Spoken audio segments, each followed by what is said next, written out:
Quantitative analysis is another way to analyze compounds, and we've done this in lab, right? Our barium lab, we did this exact technique, right? Gravimetric analysis is a method where you react an unknown with a known to form a precipitate. For us, our unknown, we said we had some barium ions in there. We wanted to know the concentration in ppm, right?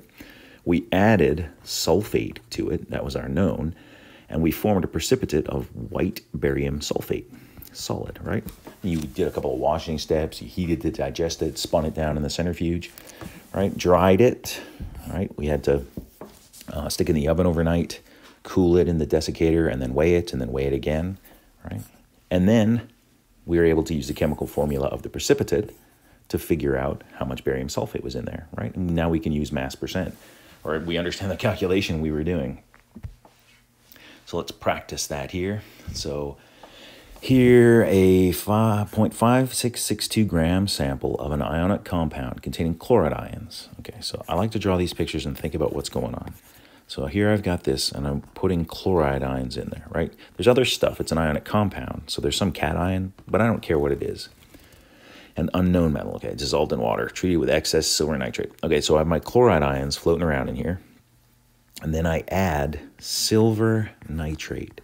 Okay, and let's just remember, if this guy is soluble, he's going to break apart to give me silver ions and nitrate ions, right? Ionic compounds, if they're soluble, dissociate to give you the individual ions. So you really need to review your polyatomic ions again. All right, and the chemistry, it tells me, is that when silver sees chloride, a precipitate forms. All right, so we've made, when this guy sees plus chloride, what happens is we make silver chloride solid. Okay, so that's what's going on. We actually don't need to really think about that much. Let me just waste 1 second and put a little blue on this. I think that'll be nice. All right. Okay, they tell me I get 1.0882 grams of silver chloride. Okay, what percent of that is chloride? Okay, different ways to do this. I could calculate the mass percent of chloride, right? Add up. Do I have silver here? Oh, nice. I could, let's do it. We can do it two ways. I'm going to show you both. So silver and chloride. What's the mass of silver? It's 7.9 grams per mole, and chloride is 35.45 grams per mole. Add those up, and we get, looks like 145.35 grams, right? That's for silver chloride. So what percent is chloride? It'll be 35.45 divided by 145.35 times 100. And so percent chloride is, I get 24.73% Cl. Right? And I could multiply then. I'll do both ways. Let's do this way first. So if I multiply by 24.73%, right, as a decimal, so I need to divide by 100, that'll give me the mass of chlorine in there, right? So what do we get? 1.0882 times 24.73 equals 26.91. Oh, I didn't divide by 100. Bad work by me. 0.2691. 0.2691 grams of chlorine. Okay. Well, let's solve the problem, then we'll come back. Okay. Precipitate forms, what is the original percent by mass in the original compound? Okay, so this is the amount of chlorine in the original compound. How much of the original compound do we have? They told me this. So if I want to find out the percentage of the original compound, I have to divide by the mass of the original compound and multiply by 100. 0.5662 times 100 is 47.53%. 3% Cl. All right, so this is using gravimetric analysis, just like we did in lab, to calculate this. Let me come back to that in 1 second. Shoo, what are you doing? Another way I could, good grief, another way I could write this would be 1.0882 grams of AgCl. Let's use our molar masses. Let's go from grams of AgCl to moles. AgCl. That's 1. And what's the mass of AgCl? We added it up already. The molar mass is 145.35 grams. And then I want to go between moles of silver chloride to moles of chloride.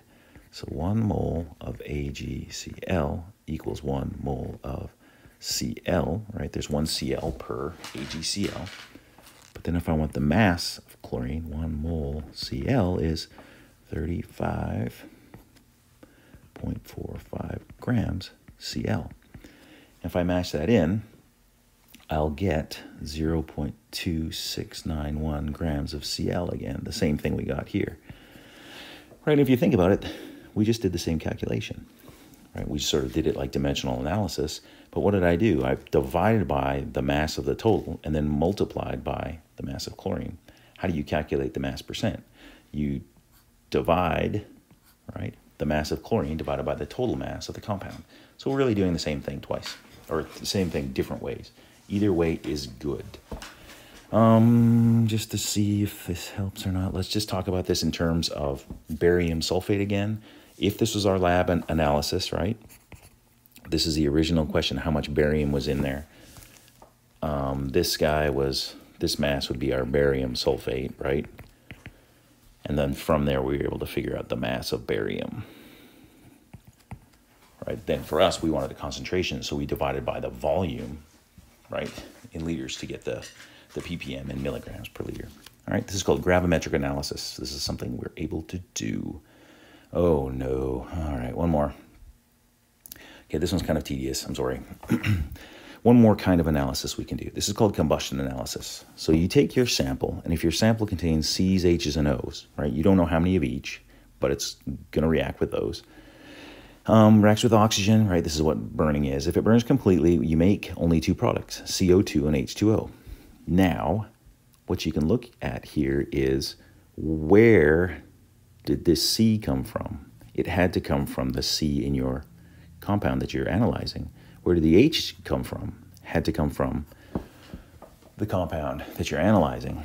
O is a little trickier, right? Because it shows up, it's in the compound, but you're also adding it, all right? But what we're going to do here is take advantage of the fact that we know how much C there is, how much O there is, or how much H there is. If we know how much C and how much H, then if we know the total amount, we can figure out O. All right?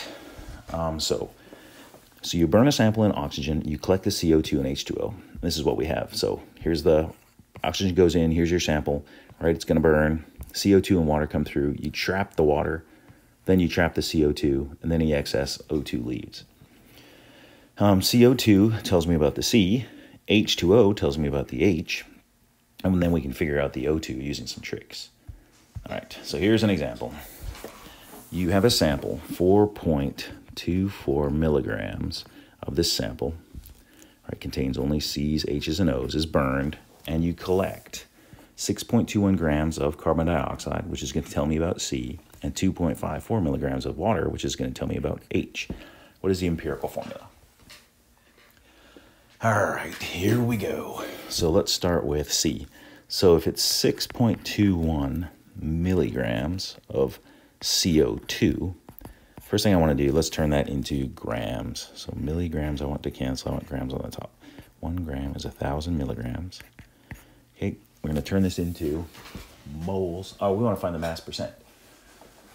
Okay, but I'm going to do it the mole way instead of the mass percent way. Right, it gives us the same answer, but 1 mole of CO2, right, weighs, add it up from the periodic table, I get 44.01 grams of CO2. For every mole of CO2, I get 1 mole of C, right? And the mass of 1 mole of C is 12.01 grams. All right, let me punch that in. So I get 0.001694 grams. Oh man, bad writing. Should really just stop this right now. But 0.001694 grams of C. All right, let's do the same thing with water. So we had 2.54 milligrams of water times 1 gram is the same as 1,000 milligrams. 1 mole of water is 18.02 grams of water from the periodic table, right? The molar mass. For every mole of water, how many moles of H do I have? 2, exactly. And then I want to convert moles of H to grams of H. I could put 2 here, right? I'm just going to use 1. As long as the bottom and the top are true, you can write whatever you want. I could do this. And I mash that in. And I get 0.000284 grams of H. Okay, we're getting closer. Let's see. So we figured out how much H and how much how much C we have. Well, if the whole thing adds up to give me the total mass, then what I know is that, let me add these together, 0.001694 grams of C plus 0.123284 plus, this will be grams of O equals 0.00424 grams total. All right, I took this guy and divided by 1,000. And so if I punch that in, what do I get? So I'm going to subtract 0.00424 minus 0.001694 minus 0.123284. I get 0.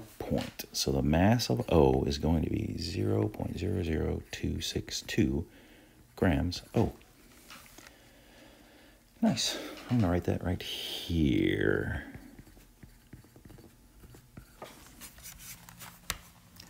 Okay, so I've gotten to this point now where I know the mass of C, I know the mass of H, and the mass of O.